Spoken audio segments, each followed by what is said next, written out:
And lastly, let us hear the message of the Acting Chief, Personnel Plans and Policy Section of RPRMD, Police Major Rodelyn G. Dingrat.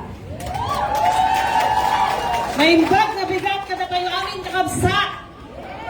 Magandang umaga po sa ating lahat. Maayong buntag. Good morning to everyone. On behalf of my fellow promotees, it is an honor to share my thoughts and message on this momentous occasion.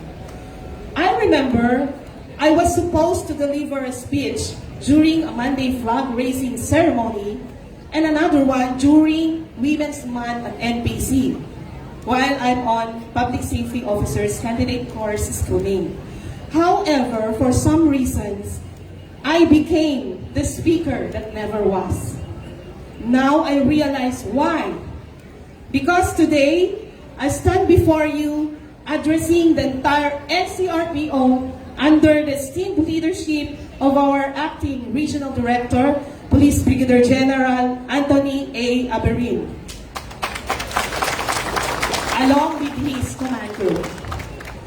This promotion and oath-taking is not just a reflection of our individual efforts, but also a tribute to those who guided, mentored, and supported us throughout our journey in the Philippine National Police. Foremost, thank you, Lord, for your guidance and blessing that made this promotion possible. To our superiors, our Acting Chief RPRMD, Police Colonel Percival R. Zorilya, sir, former Chief R1, Police Colonel Rodel A. Pastor, thank you for your trust and confidence. Your leadership has been a source of inspiration, pushing us to always strive for excellence. To our colleagues, our office mates, my Manila Police District family, RA, RNFB, my Quick Reaction Team at the Regional Health Service, my PPS, our PHAS, and admin family. You have been my second family. Through every challenge, every mission, every task, we had stood as we learned together while we work, bound by our shared duty to serve and protect. To my family, my dad and mom, who traveled all the way from Isabela, please stand to be recognized.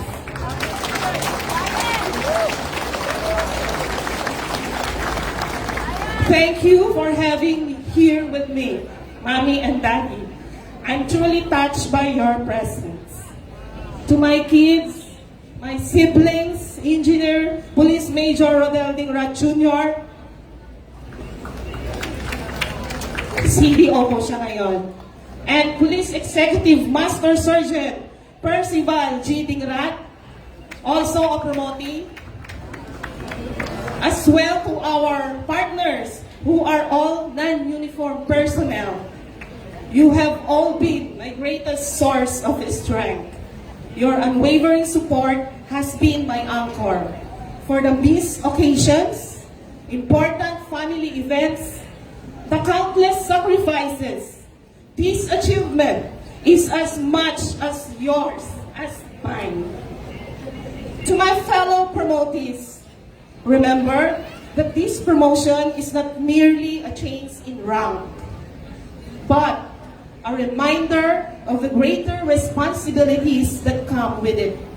As we rise through the ranks, we pledge the highest standards of integrity, professionalism, and dedication.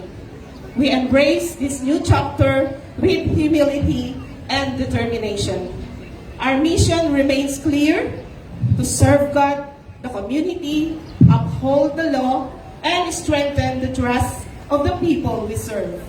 I hope, fellow promotees, that we are ready to take on the challenges and greater responsibilities that come with this new rank. To my fellow officers, let this be a reminder that our service is not measured by ranks, but by the impact we make in the lives of those we protect. We should mentor our subordinates, transforming them into leaders in their own. Our men do not serve a rank, but the person that we are. Let us continue to serve with honor, courage, and dedication, anchored on the AAA framework and the constant guidance of our Acting Regional Director, Police Brigadier General Anthony A. Aberil. Before I end, please allow me to recognize all Police Commission officers who have risen from the ranks. May I see a show of hands from all the lakays here at the grandstand. Kung meron pong lakad, meron din pong lakays. So, taas kamay yung mga rose from the ranks.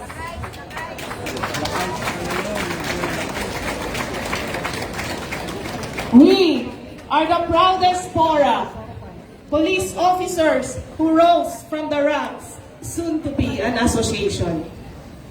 Today, I stand before you as the proudest recruit of PSBRC Class 1998, the 01, honored to represent the pioneer class of Republic Act 8551. Maraming salamat po at mabuhay ang ating pambansang pulisya. Thank you.